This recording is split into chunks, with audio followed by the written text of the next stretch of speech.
Welcome to the program. Retired Chief Justice Evan Gicheru is dead. Gicheru's death was announced by outgoing Chief Justice David Maraga, as KTN News' Murimi Mwangi now reports. Johnson Evans Gicheru, an astute lawyer with a short stint in the provincial administration, the state law office, and eventually as Chief Justice for 8 years, passed away on Christmas Eve. Announcing Gicheru's death, Chief Justice David Maraga described the former CJ as a steadfast public servant, a selfless professional, and a humble human being.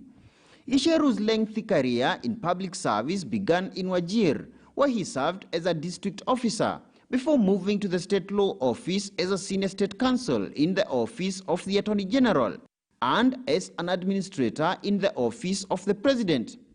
He eventually joined the judiciary as a judge of the High Court in 1982, where he served for 6 years before being promoted to judge of the Court of Appeal. In February 21, 2003, Gicheru took up the Chief Justice job, replacing Bernard Chunga, a position he held until his retirement in February 2011. But Gicheru also had his fair share of controversies, the most controversial of which was the 31st December 2007 swearing-in of retired President Mwai Kibaki at night, amid protests of his bitterly disputed re-election. This single event would see drafters of the 2010 Constitution anchor in law strict timelines for the swearing-in of President, after all legal avenues for challenging electoral outcome had been exhausted, with the gazettement of the swearing-in venue being mandatory and the ceremony strictly being held between 10 a.m. and 2 p.m.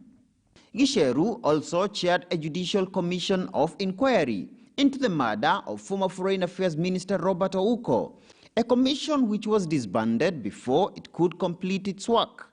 The former CJ will perhaps be most remembered in judicial circles for having presided over the infamous 2003 radical surgery of the judiciary that saw several judges and judicial staff sacked for alleged integrity queries, leading to several legal suits, some of which overturned the dismissal of key officers.